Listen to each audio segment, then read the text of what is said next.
வலியற்ற varicose vein சிகிச்சை எளிய 30 நிமிட செயல்முறை. 7207948735.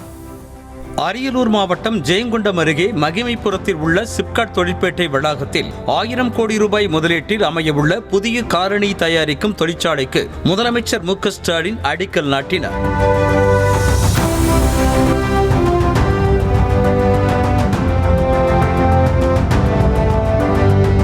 இந்த தொழிற்சாலை மூலம் சுமார் 15,000 பேருக்கு வேலை வாய்ப்பு கிடைக்கும் என சொல்லப்படுகிறது. பின்னர் வாரணவாசி கிராமத்தில் உள்ள அங்கன்வாடி மையத்திற்கு சென்ற முதலமைச்சர் மு.க. ஸ்டாலின் ஊட்டச்சத்தை உறுதி செய் திட்டத்தின் 2ஆம் கட்ட பணிகளை தொடங்கி வைத்தார்.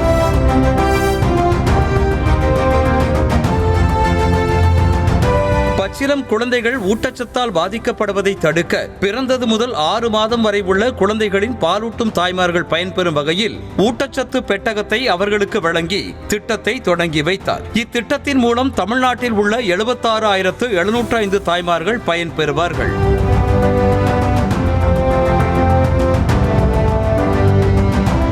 இதனையடுத்து அரியலூர் மாவட்டம் கொல்லாபுரத்தில் நடைபெற்ற அரசு நிகழ்ச்சியில் அரியலூர், பெரம்பலூர் ஆகிய 2 மாவட்டங்களில் பல்வேறு துறைகளில் 120 கோடி ரூபாய் மதிப்புடைய 53 புதிய திட்டங்களுக்கு முதலமைச்சர் அடிக்கல் நாட்டினார். தொடர்ந்து 88 கோடி ரூபாய் மதிப்புடைய 507 முடிவுற்ற பணிகளை திறந்து வைத்த முதலமைச்சர் மு.க. ஸ்டாலின் பின்னர் 174 கோடி ரூபாய் மதிப்பில் 21,862 பயனாளிகளுக்கு அரசின் நலத்திட்ட உதவிகளை வழங்கினார். பின்னர் நிகழ்ச்சியில் பேசிய அவர் அரியலூர் மற்றும் பெரம்பலூர் மாவட்டங்களுக்கு பல்வேறு புதிய திட்டங்களை அறிவித்தார். அரியலூர் மாவட்டத்தில் இருக்கக்கூடிய நதியனூர் கூட்டுக்குடிநீர் திட்டம், வெற்றியூர் கூட்டுக்குடிநீர் திட்டம், ஜெயங்கொண்டம், உடையார்பாளையம் நகரங்களுக்கான கூட்டுக்குடிநீர் திட்டங்கள் 3 கோடி 20 லட்சம் ரூபாய் மதிப்பீட்டில் அது மேம்படுத்தப்படும். அரியலூர் மற்றும் பெரம்பலூர் மாவட்டங்களை சார்ந்த 645 கிராம குடியிருப்புகளுக்கான கூட்டுக்குடிநீர் திட்டம் 42 கோடி ரூபாய் செலவில் மேம்படுத்தப்பட்டு தடையின்றி போதிய குடிநீர் வழங்கப்படும். அரியலூர் மாவட்ட ஆட்சியர் அலுவலக வளாகத்தில் தீயணைப்பு மற்றும் மீட்பு பணி நிலையத்திற்கு 4 கோடியே 30 லட்சம் ரூபாய் செலவில் புதிய கட்டடம் கட்டப்படும். தொடர்ந்து பேசிய முதலமைச்சர் அரியலூர் அருகே 25 கோடி ரூபாய் மதிப்பில் மருதையாற்றின் குறுக்கே தடுப்பணை கட்டப்படும் என்றும் 35 துணை சுகாதார நிலையங்களுக்கு 15 கோடி ரூபாய் மதிப்பில் புதிய கட்டடம் கட்ட நடவடிக்கை எடுக்கப்படும் என்றார். மேலும் பெரம்பலூர் மாவட்டத்தில் புதிய வெங்காய விற்பனை மையம் அமைக்கப்படுவதோடு அரியலூரில் 101 கோடி ரூபாயில் ஒருங்கிணைந்த நீதிமன்ற வளாகம் கட்டப்படும் என்றார். வாடகை கட்டடத்தில் இயங்கி வரக்கூடிய 35 துணை சுகாதார நிலையங்களுக்கு 15 கோடி ரூபாய் மதிப்பீட்டில் சொந்த கட்டடங்கள் கட்டப்படும்.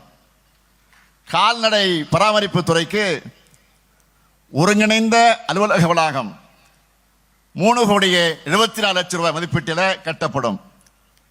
பெரம்பலூர் மாவட்டத்தில் கூடலூர், ஜமீன் பேரையூர் சாலையில் மருதையாற்றில் வெள்ளப்பெருக்கு ஏற்படும் போது சுத்தி இருக்கக்கூடிய கிராம மக்கள் பெரும் சிரமத்திற்கு ஆளாகிறாங்க. இவங்களுக்கு பயனளிக்கக்கூடிய வகையில் 24 கோடி ரூபாய் செலவில் மருதையாற்றின் குறுக்கே உயர்மட்டம் பாலம் அமைக்கப்படும்.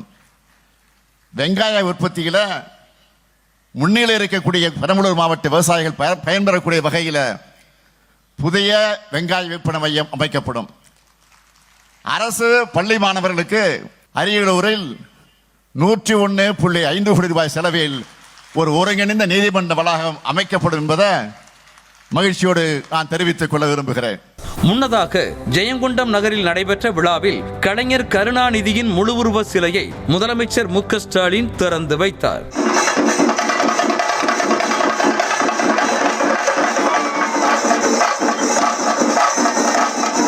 நிகழ்ச்சிகளில் அமைச்சர்கள் K.N. நேரு, ஏவ வேலு, M.R.K. பன்னீர்செல்வம், சிவசங்கர், ராஜா, கோவி செழியன், கீதா ஜீவன், C.V. கணேசன், நாடாளுமன்ற உறுப்பினர்கள் ஆர். ராசா, திருமாவளவன் உள்ளிட்ட பலர் கலந்து கொண்டனர். வலியற்ற வெரிகோஸ் வெயின் சிகிச்சை எளிய 30 நிமிட செயல்முறை. 7207948735.